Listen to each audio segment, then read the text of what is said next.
시간 각자의 삶의 자리에서 그리고 예배의 처소에서 임마누엘의 하나님을 예배하는 사랑하는 형제자매들을 그리스도의 이름으로 문안하고 축복합니다. 오늘은 성서본문 이사야 43장 18절에서 21절의 말씀을 가지고 보라 내가 새 일을 행하리라 라는 제목으로 성령의 깨닫게 하시는 지혜를 간구하며 말씀을 나눠보고자 합니다. 오늘 성서본문에서 나오는 옛것과 새것이 대조되어 드러나고 있음을 볼 수 있습니다. 우리는 항상 새것을 낡은 것보다 좋다라고 생각하는 경향이 있죠. 나도 모르게 그렇게 하고 있습니다. 이것은 어쩌면 현대시대를 지배하고 있는 시대적인 생각이기도 합니다. 그리고 사실은 현대라기보다는 옛날부터 흘러온 이야기이기도 하지요. 새 것이 나오면 한 것은 그냥 사라져버리는 어떤 문화의 현상들이라고 할 수 있습니다. 소위 사람들은 신상이라는 것을 좋아합니다. 기업들은 끊임없이 새로운 것들을 만들어내고 어디를 둘러보아도 새로운 것에 대한 광고가 우리의 삶을 둘러싸고 있습니다. 사실 어찌 보면 우리가 필요하지 않은데도 지금 우리가 가지고 있는 것이 충분히 사용할 수 있고 가치가 있는데도 단지 새 것이라는 이유로 구매를 더 하라고 우리를 부추기는 형국인 것이기도 하지요. 그래서 어떤 분들은 이것을 과잉 생산의 시대라고도 얘기합니다.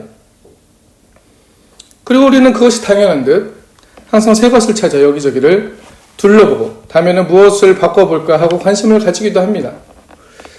그런데 오늘 성서 본문에도 옛날 것과 새 일에 대해 말씀하면서 이 옛일을 기억하지 말라라고 말씀하고 있습니다. 성서가 말하고 있는 옛 일은 무엇을 의미하며 새 일은 과연 무엇을 의미하는 것일까요? 오늘 우리는 이 말씀이 어떻게 우리에게 다가올지를 기대하면서 새 일과 옛 일의 사이에서 새로운 의미를 주시는 하나님의 말씀을 발견해 가보도록 하겠습니다. 항상 사람은 문화에 이렇게 앞에서 말씀드린 문화의 영향력 아래 살아가고 있습니다. 나는 그렇지 않아 라고 말씀하시는 분들이 계실 수도 있을 것입니다. 그러나 우리는 옛날부터 고대, 중세, 근대, 현대를 거치면서 나무가 자라온 것처럼 나무가 자라면 나무 안에 무엇이 생깁니까? 나이테라는 것이 만들어지죠. 그렇게 나이테가 만들어지듯이 나무 안에 들어있는 그런 나이테와 같은 그런 의미로 형성된 우리의 문화라는 것 아래 살고 있습니다. 문화라는 것이 무엇입니까? 경작하다라는 뜻이잖아요. 경작하다. 무언가를 인간이 경작해서 일궈낸 것이 문화입니다. 그리고 그 문화라는 나무의 나이테를 우리가 만들면서 살아가고 있다는 것이죠.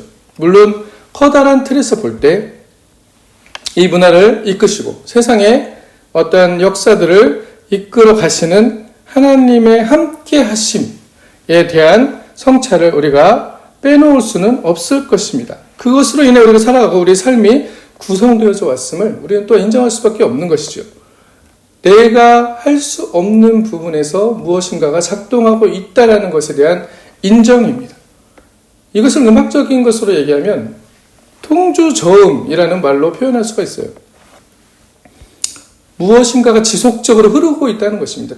통하면서 계속적으로 흐르고 있다라는 식의 어떤 음악적인 표현인데 이것을 제너럴 바스라는 의미로 한 베이스 음이 지속적으로 밑에 계속 깔려 있습니다. 한 음이 그냥 눌러져 있는 거예요. 그리고 그 많은 그 한 음 위에 베이스 음 위에 수많은 음들과 목소리들이 화음이 그 위에서 연주되어지고 있는 것. 그것을 그 어떠한 그 음악적인 그 합성 그것을 바로 통주저음이라고 합니다. 거기에서 이루어지는 그 베이스의 지속적인 음. 음이 바뀌지가 않아요. 그냥 한 음을 그냥 눌러놓고 그 위에다가 계속적으로 다른 음을 연주합니다. 그래서 통주저음이라고 하는 것이죠. 제너럴 바스. 자, 이러한 의미로서 어떤 우리가 알지 못하는 계속적으로 깔려있는 하나님의 이끄심이라는 부분에 대해서는 우리가 거부할 수 없는 것이죠. 오늘 이 하나님의 이끄심 위에 있는 통주저음 위에 우리의 삶에 드러나는 현상들을 살펴보는 것입니다. 어떻게 이 통주저음과 같이 함께 하시는 하나님과 가끔은 보이지 않고 나와 함께 하시는 것 같지 않는 느낌이 들 때에도 이 하나님의 함께 하심을 신뢰하고 우리의 인생에 길을 걸어갈 수 있을지에 대한 지혜를 얻기를 소망하는 것이죠. 먼저 그렇기 위해서 우리가 인간이 이끄는 이 문화라는 현상을 한번 살펴보도록 하는 것입니다. 이사야서 43장 18절 오늘의 말씀을 한번 같이 읽어보도록 하겠습니다. 너희는 이전 일을 기억하지 말며 옛날 일을 생각하지 말라. 보라 내가 새 일을 행하리니 이제 나타날 것이라. 너희가 그것을 알지 못하겠느냐. 반드시 내가 광야의 길을 사막의 강을 내리니. 이전 일과 옛날 일을 생각하지 말라라는 말씀에 우리는 주목하여 생각해 보도록 하겠습니다. 생각하지 말라고 했는데 이 이전 일과 옛 일을 이제는 대비해서 생각을 해보는 것이죠. 먼저 오래된이라는 말을 들여다보면 이 오래된, 올드라는 말은 사실은 현재에 맞지 않는 우리가 생각하는 의미보다 항상 두 가지 의미로 볼 수가 있습니다. 그래서 그 중에서 첫 번째 의미는 우리가 생각하는 그런 올드의 의미가 아니고 지나가 버린 그런 의미가 아닌 항상 계속되어져 있는 것이라는 의미가 더 강하게 들어있다는 것을 발견할 수가 있습니다. 이미 오래된 것들은 옛것이지만 그 옛것이 이미 현재에 있는 것처럼 존재하고 있는 것들이 우리의 삶에 있죠. 그리고 이러한 오래된 것은 어쩌면 미래에도 존재할 것처럼 영원히 존재할 것처럼 자신을 유지하고 있는 그 무엇입니다. 그 우리 삶이 구성되어 있는 한 부분이에요. 이러한 의미로 오래된 것이라는 의미를 들어보면 아까 말씀드린 대로 그런 통주정음과 같은 의미가 있죠. 우리가 알든 모르든 우리가 뛰노는 이 삶의 터전에 상관없이 그 밑에 흐르고 있는 어떤 굵직한 무엇인가를 얘기하는 것입니다. 하나님은 자신을 이렇게 표현했을 때 옛적부터 항상 계신이라는 말씀으로 다니엘서 7장 9절과 13절, 22절 같은 부분에서는 말씀을 하고 있습니다. 그리고 옛적부터 계신 구속자라고 이사야서 63장 16절에도 그렇게 말씀을 하고 계시죠. 본인을 그렇게 지칭하신다는 것입니다. 옛적부터 지금까지, 그리고 지금부터 미래에도 항상 계시는 그러한 과거, 현재, 미래를 통과하는 하나님으로서 부르고 계십니다. 이러한 의미의 오래됨은 오히려 우리가 일반적으로 생각하는 오래되어 좋지 않음이 아닌 오래되어서 오히려 칭송을 받고 더 소중히 여기는 것들입니다. 우리가 살면서 살아가는 물건들 가운데도 그러한 것들이 있죠. 이러한 의미로 오래되면 오래 지속되는 everlasting이라는 의미를 가지게 되는 것입니다. 그런데 오늘 본문에 하나님께서 우리에게 오늘 말씀하신 본문의 옛적 일을 기억하지 말라라는 의미에서의 옛적 일은 이러한 의미와는 또 다른 의미를 가지고 있는 것이죠. 지나가고 기억되지 않는, 그리고 그러한 듯 모든 것이 낡아져 버리는 그런 의미를 가지고 있습니다. 시간이 갈수록 낡아져 간다라는 의미의 옛것의 의미입니다. 이러한 옛것은 마치 운명과 같이 우리에게 다가옵니다. 낡아지도록 정해져 있다는 것이죠. 시간 가면 그것은 낡아질 뿐이다. 이라는 의미에서 사람들은 이것을 어떻게 이해했겠습니까? 우리의 인생을 이해할 때 이렇게 운명이라는 것으로 이해했죠. 우리의 생명이라는 것을 운명이라는 것으로 이해했습니다. 어떠한 운명으로 이해했습니까? 바로 낡아져서 죽게 된다는 의미죠. 죽음 앞에 살 수밖에 없는, 죽음 앞에 설 수밖에 없는 운명 지어진 존재라는 것으로 사람들은 우리의 삶을 사실은 이해를 하고 있습니다. 그럼에도 불구하고 사람들은 성장이라는 것으로 우리의 삶을 또한 이야기할 때가 있습니다. 성장은 우리에게는 좋은 것이죠. 뭔가가 자라나고 점점 좋아진다라고 생각하는 것입니다. 그리고 성장을 도와주는 것, 내가 성장할 수 있고 내가 자랄 수 있게 도와주는 그 무엇이 좋은 것으로, 그리고 성장하지 못하게 하는 것이 악한 것으로 우리는 판단하며 살고 있다는 것이죠. 여기까지는 모든 분들이 동의하실 것입니다. 그런데 여기서 중요한 것이 무엇이냐면 이 성장을 돕는 것이라고 했을 때 그 좋은 것, 그것에만 우리가 집중할 수 없다는 것이죠. 거기서 우리가 생각하지 못한 것이 하나 있다. 그것이 뭐냐면 이 성장에 배제되어져 있는 것이 있다는 것을 얘기하는 것입니다. 우리가 세포를 들여다봐도 세포가 계속적으로 살아나고 죽어갑니다. 그런데 우리가 살아가기 위해서는, 또 우리의 몸이 살아가기 위해서는 무엇을 합니까? 어떠한 것을 받아들여야 되는 것이죠. 어떠한 에너지를 가지기 위해서 다른 것을 받아들이는데 그것들은 어디서 오는 거예요? 그것들이 희생되어져서 우리의 성장을 돕고 있다는 것을 얘기하고 있어요. 그렇지만 우리는 우리를 돕고 있는 희생과 배제에 대해서는 우리의 좋은 것이라고 생각하고 성장이라는 것에서 배제되어진 그 희생에 대해서는 우리는 생각하는 것을 가끔씩은 잊어버린다는 것입니다. 이처럼 내가 성장하는 과정에서 우리의 삶이 성장하는 과정에서 우리의 역사가 고대, 중세, 근대, 현대를 이끌어오면서 성장하는 과정에서 우리는 좋은 것을 선택하면서 성장했다라고 생각했는데 그 가운데 배제된 어떠한 것이 존재하고 있었고 그 배제된 것은 바로 우리의 성장을 지탱해주고 있는 든든한 희생자로서의 지지자가 있었다는 것을 우리는 깨달아야 한다는 것을 얘기하고 있습니다. 좋은 것 안에 포함되어져 있는 우리가 악한 것이라고 얘기했던 성장을 돕지 않는 것이 악한 것이라고 얘기했던 그 배제되어진 것 그것이 그 안에 있는 것조차도 우리의 성장을 돕고 있었음을 돕고 연결되어 있었음을 우리는 발견해야 된다는 것이죠. 그것을 딱 끊어낼 수 없는 게 삶이라는 것을 이야기하고 있습니다. 오늘 수많은 광고들을 보면서도 이런 많은 생각들을 하게 됩니다. 우리가 누리고 사는 것, 그리고 우리가 새 것을 동경하고 새 것을 취하려고 하는 그러한 이유도 바로 이러한 운명을 받아들일 준비가 어쩌면 되지 않았다는 의미로도 받아들일 수 있는 것이죠. 모든 것이 계속적으로 새롭게만 좋은 것으로 성장할 것이라고 생각하는 그 우리 안에 내재되어져 있는 사고의 작동 방식입니다. 그 방식의 현 주소를 보여주는 것이죠. 영원히 죽지 않을 것처럼 우리는 살아간다는 것입니다. 그렇지만 우리는 이미 우리가 성장하고 새롭고 좋은 것을 안에서 희생하고 있는 것이 있었던 것처럼 우리 안에는 이미 우리를 돕고 희생하며 죽어가고 있는 것들과 같이 함께 성장하고 있었던 것을 발견해야 되는 것입니다. 그렇기 때문에 우리가 발견한 새로움이라는 것은 새로움이 아닌 오히려 이미 오래전부터 우리와 함께 있었지만 배제되어졌던 것들이 다시 새로움으로 우리에게 돌아오고 있다라고 이해할 수도 있는 것이죠. 많은 삶의 구조들이 그렇게 되어져 있습니다.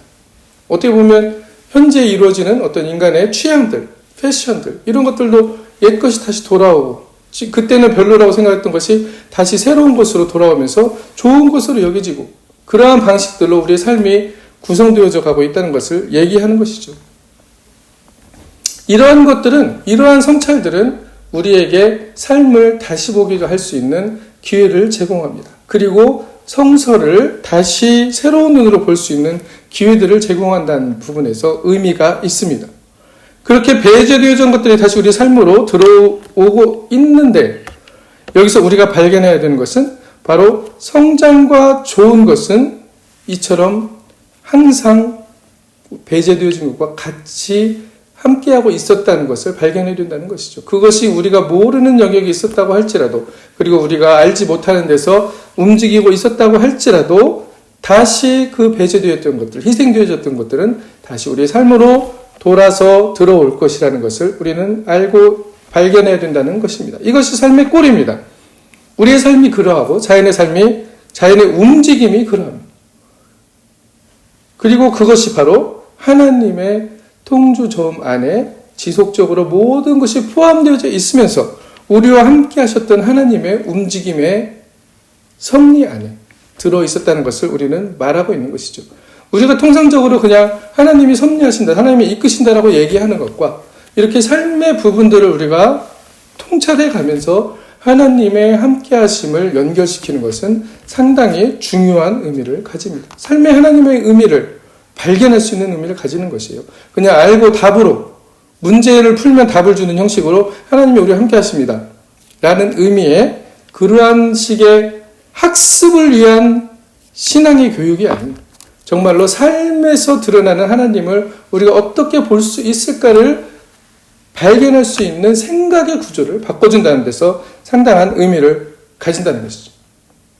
이러한 의미를 볼 때 포로로 잡혀간 이스라엘에게 주어지고 있는 이사야의 말씀, 우리는 이것을 새롭게 이해할 수가 있습니다. 이사야 43장 18절, 오늘 본문이죠. 다시 한번 읽어보겠습니다. 너희는 이전 일을 기억하지 말며 옛 일을 생각하지 말라. 보라 내가 새 일을 행하리니 이제 나타낼 것이라 너희가 그것을 알지 못하겠느냐 반드시 내가 광야의 길을 사막에 강을 내리니 이전 일은 바로 우리가 겪은 일들입니다. 우리에게 일어났던 일들이죠.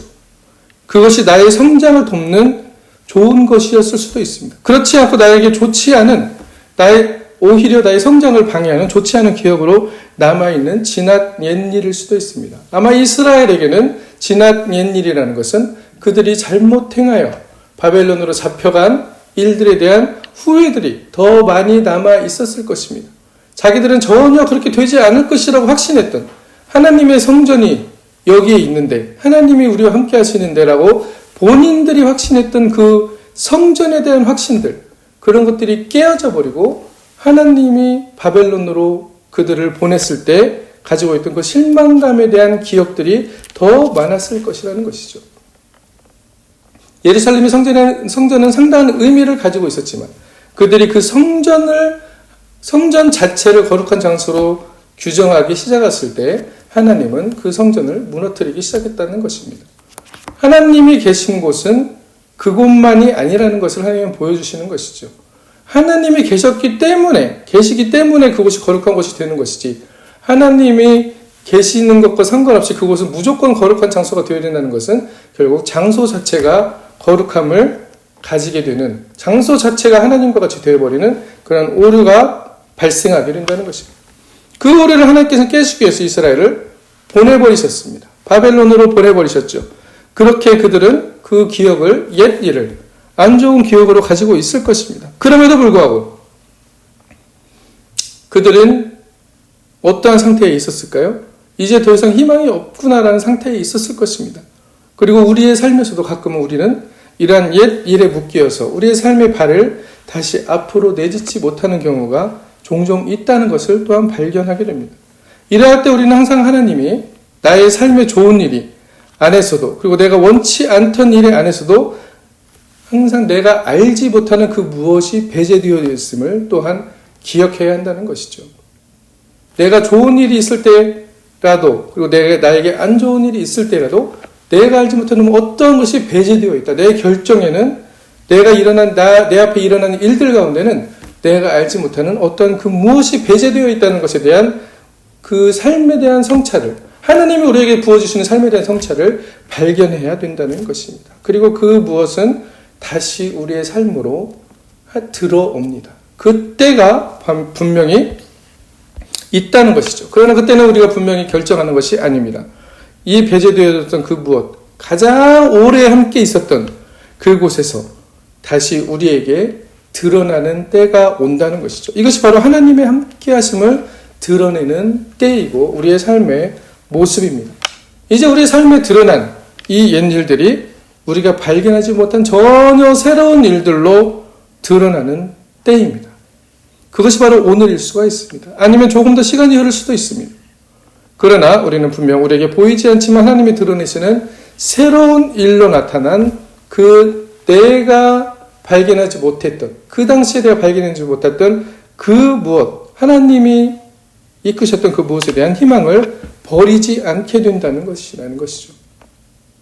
왜 그렇습니까? 나의 삶이 모든 일이 하나님과 함께 좋은 것, 나쁜 것으로 내가 생각하기에 그렇게 보이지만 어떤 것이 좋은 것이고 어떤 것이 나쁜 것으로 하나님의 오래된 일들은 우리의 광야와 같은 삶의 길을 내시고 강을 내시는 일들을 지속적으로 하고 계셨다는 것입니다. 그렇게 됐을 때 어느 순간에 하나님의 때에 광야와 길들이 우리 앞에 드러나게 된다는 것이죠.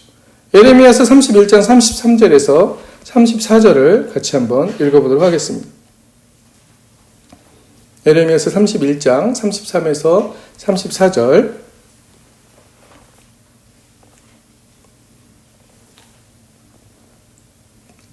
읽겠습니다. 그러나 그날 후에 내가 이스라엘 집과 맺은 언약은 이러하니 곧 내가 나의 법을 그들의 속에 두며 그들의 마음을 기록하여 나는 그들의 하나님이 되고 그들은 내 백성이 될 것이라. 여호와의 말씀이니라. 그들이 다시는 각 이웃과 형제를 가리켜 이르기를 너는 여호와를 알라 하지 아니하리니 이는 작은 자로부터 큰 자까지 다 나를 알기 때문이라. 내가 그들의 악행을 사하고 다시는 그 죄를 기억하지 아니리라. 여호와의 말씀이니라. 아멘. 하나님은 이와 같이 우리의 삶에서 삶의 창조하심에서부터 시작하여 우리와 약속을 하셨습니다. 우리를 창조하실 때부터 우리와 약속을 하셨다는 것이죠. 우리와 함께 하심에 대해서 항상 말씀을 하고 계신다는 것입니다. 그리고 이것은 아무리 강조해도 지나치지 않는 말씀입니다. 나는 그들이 하나님이 되고 그들은 내 백성이 될 것이라. 작은 자부터 큰 자까지 다 나를 알기 때문에 너희는 더 이상 하나님을 알라라고 얘기할 필요가 없다라고 얘기하고 있습니다. 바로 이렇게 하나님을 발견하는 일들을 이루시기 원하시는 하나님의 염원은 성경 전체를 통과하며 있다는 것이죠. 성경의 이야기가 결국은 내가 너와 함께 한다는 이야기입니다. 예수 그리스도에 대한 이야기도 하나님이 우리와 함께 하심이라는 얘기잖아요. 인 것과 마찬가지입니다.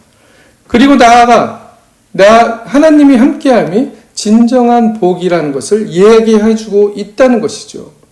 하나님이 함께하심으로 드러나는 그 놀라운 성경의 복들을 우리는 발견하게 된다는 것입니다. 우리는 내 삶에서 내가 원하는 방식으로 하나님이 드러나지 않음을 인하여 실망하고 좌절할 때가 많습니다. 또는 어떤 때는 불평하기도 합니다. 왜 지금 안 나타나시죠? 하나님 왜 지금 안 보여주시죠? 그러나 사랑하는 형제자매 여러분, 이제는 우리의 눈을 들어 우리의 마음에 이미 기록되어 있는 하나님이 함께 하심을 바라봐야 될 것입니다. 하나님은 이미 우리와 항상 함께하고 계셨다는 것을 어떻게 하셨다고 그랬습니까? 언약으로 그들의 법을 속에 두며 그들의 마음에 기록하여 하나님께서 이미 두셨다는 것이죠. 근데 우리는 그 언약, 하나님의 언약, 하나님의 마음에 기록하심, 하나님의 마음에, 우리 마음에 심어두신 그 함께 하심에 대한 신뢰함이 우리가 없다는 것입니다. 왜요? 없습니까? 내가 생각한 대로 하나님이 드러나 주시지 않기 때문이죠.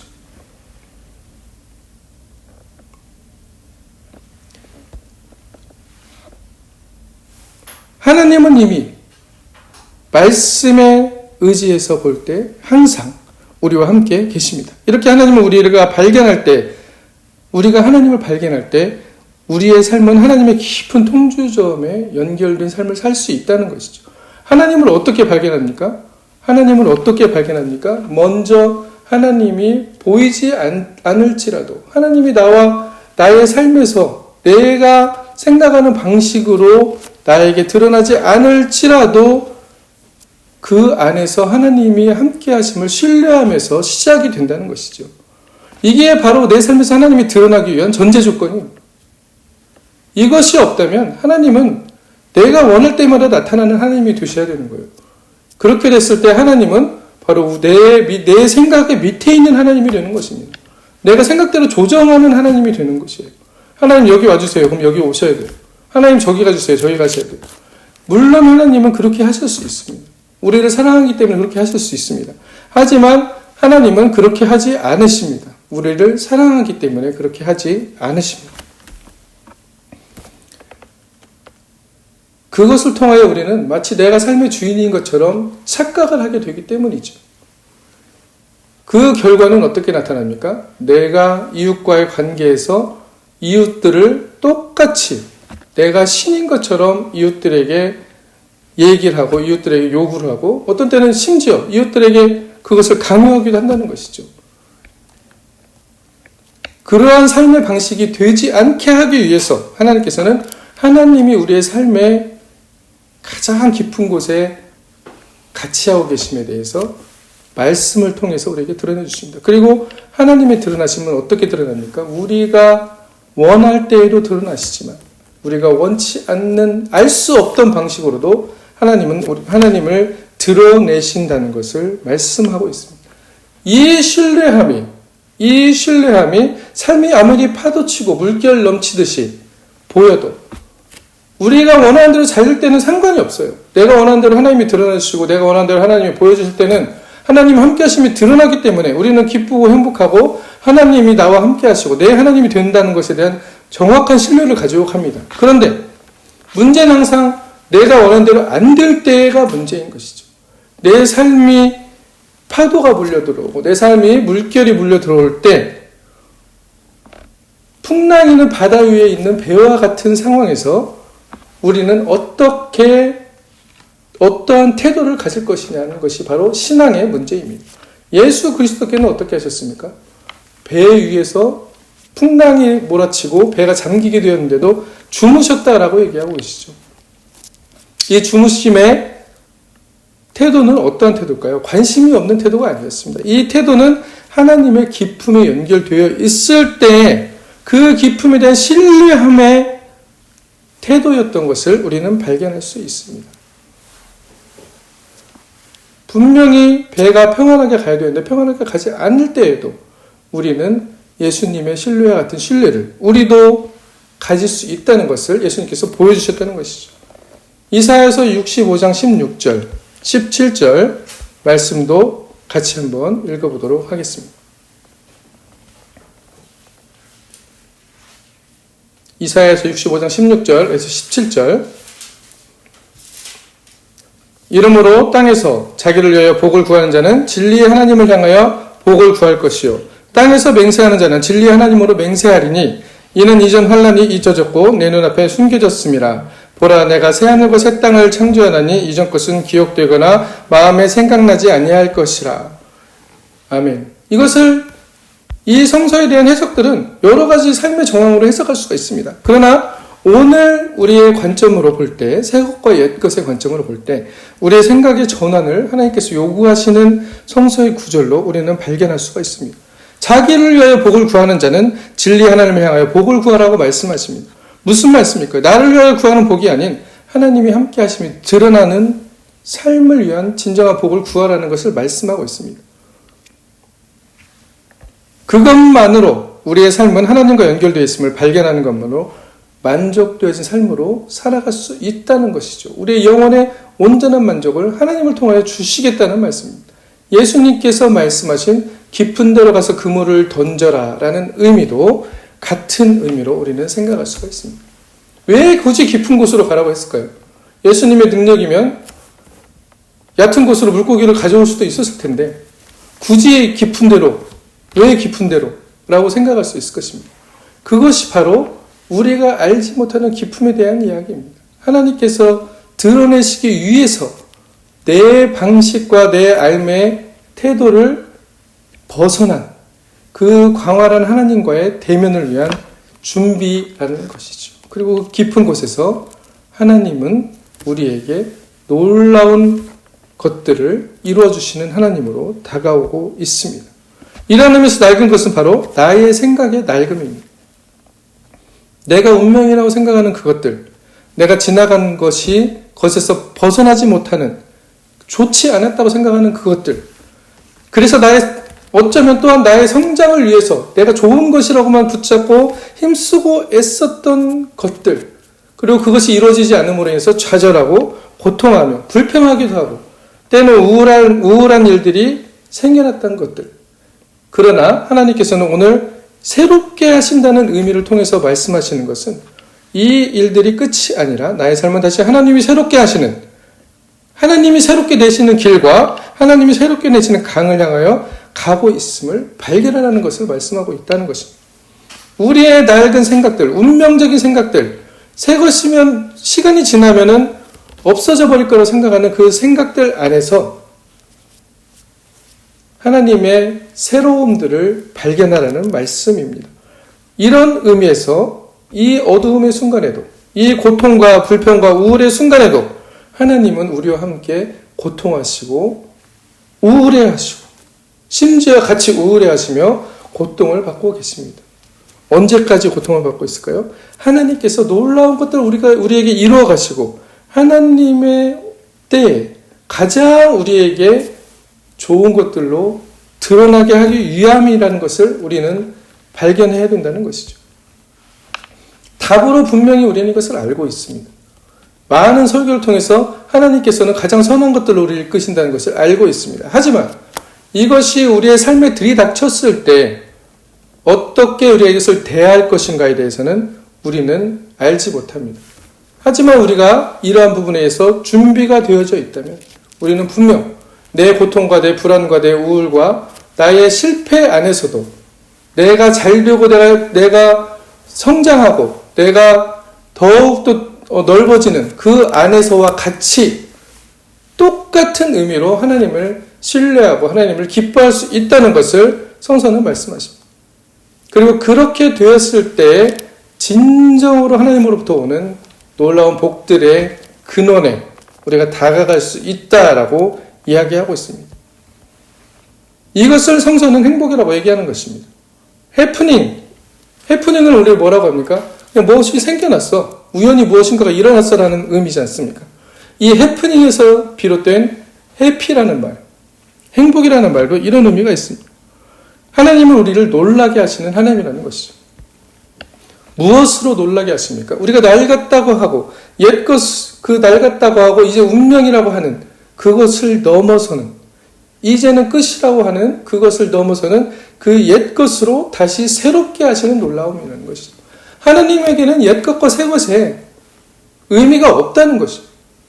하나님께서는 새것이 옛것이, 옛것이 새것이고, 그것이 또한 하나님께서는 모든 원하시는 방법으로 우리의 삶에 드러내신다는 것입니다.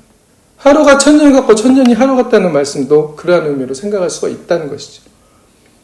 희망이 없어. 이것은 운명이야. 이제는 끝이야. 라고 하는 그 순간이 바로 하나님의 때가 드러날 아주 작은 불빛이 되는 것입니다. 그렇게 되었을 때 어떠한 일들이 일어납니까? 20절에 보시면 장차 들짐승 곧 승냥이와 타조도 나를 존경할 것은 내가 광야의 불을 사막의 강들을 내어 내 백성 내가 택한 자에게 마시게 할 것이라 라고 말씀하고 있습니다. 우리에게 하나님이 마시게 하는 그 물은 우리를 놀라게 하는 물이라는 것이죠. 내가 알 수 없었던 내 생각의 밖에 있었던 것입니다. 내가 배제시켰던 그 무엇이죠. 사실은 그것이 오히려 돌아와서 우리를 놀라게 하는 역할들을 할 때가 많다는 것입니다. 그리고 이러한 일들은 어떻게 일어납니까? 고린도후서 5장 17절의 말씀을 보도록 하겠습니다. 고린도후서 5장 17절.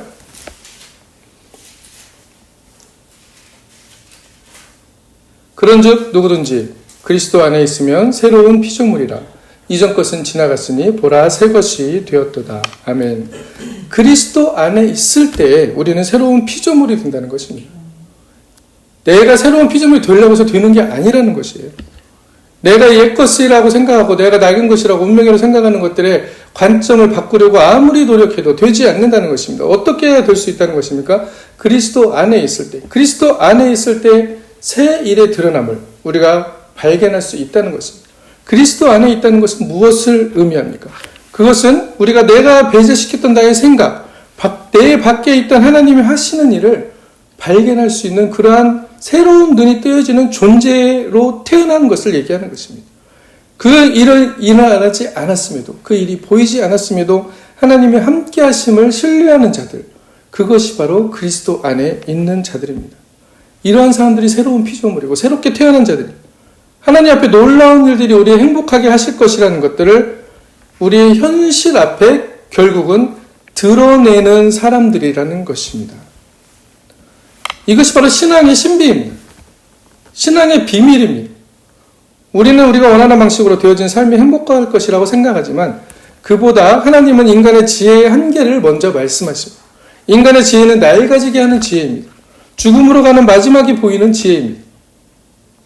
아니, 우리는 태어나면서부터 죽음과 함께하고 있음에도 그것을 알려 하지 않고 오히려 내가 영원히 살 것처럼 살아갑니다.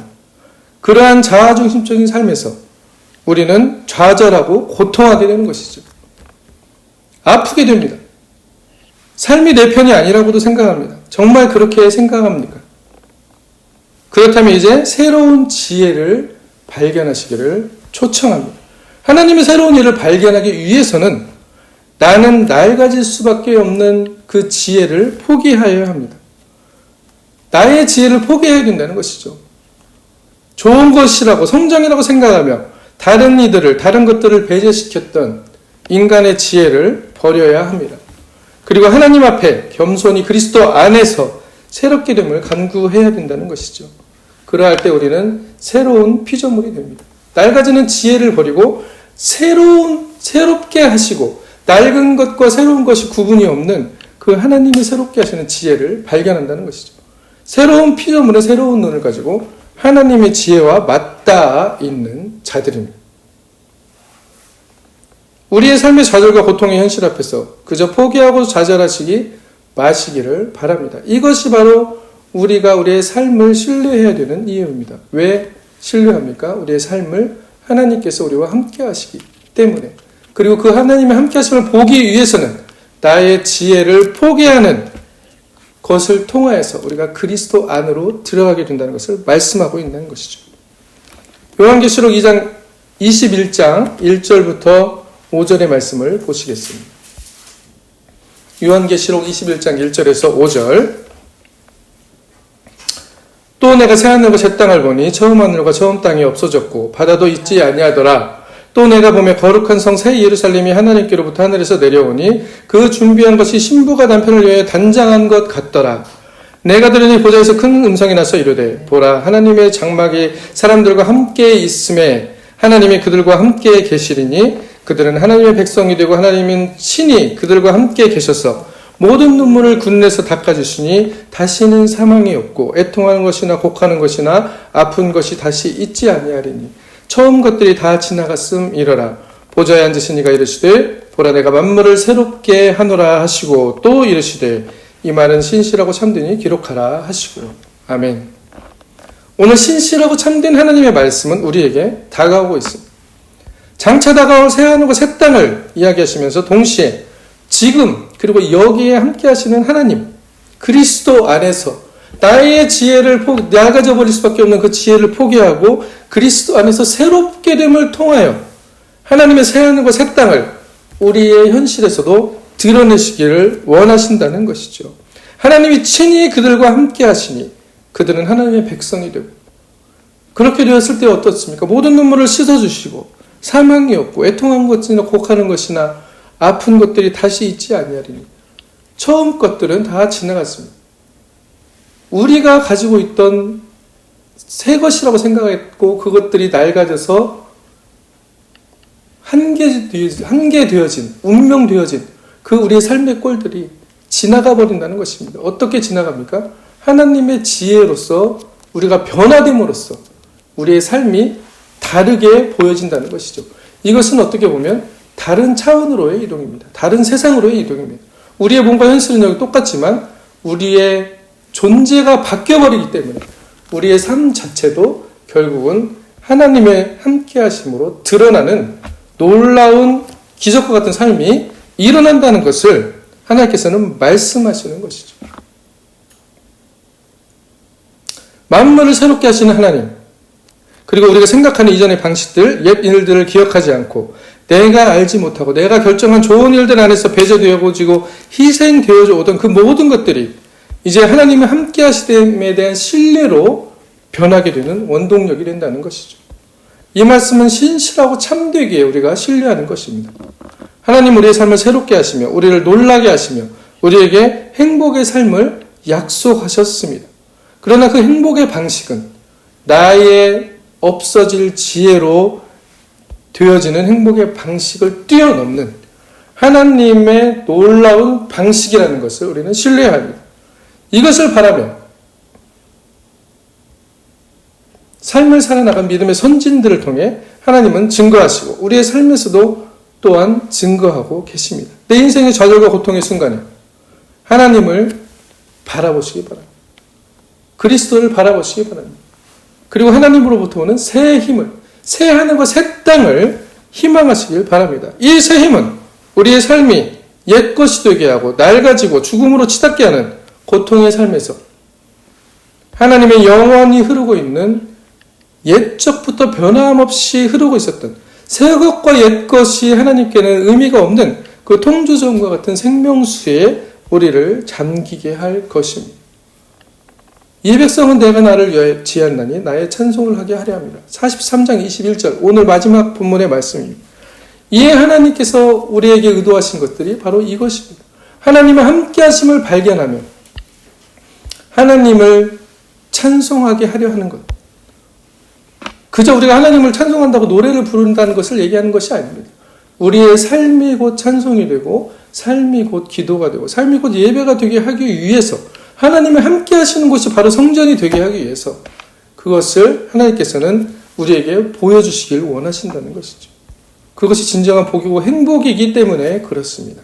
이 하나님의 옛적부터 함께 하신 통주저음과 같은 그 하나님의 놀라움, 함께 하심을 찬송하는 진정한 그리스도인이 되시기를 소망합니다. 이러한 진정한 하나님의 행복을 우리의 삶에서 그리고 드러냄으로 내가 그리스도 안에 거함을 드러내는 그러한 놀라운 새롭게 하시는 복을 받아 누리는 저와 여러분이 되시기를 그리스도의 이름으로 축원합니다. 아멘.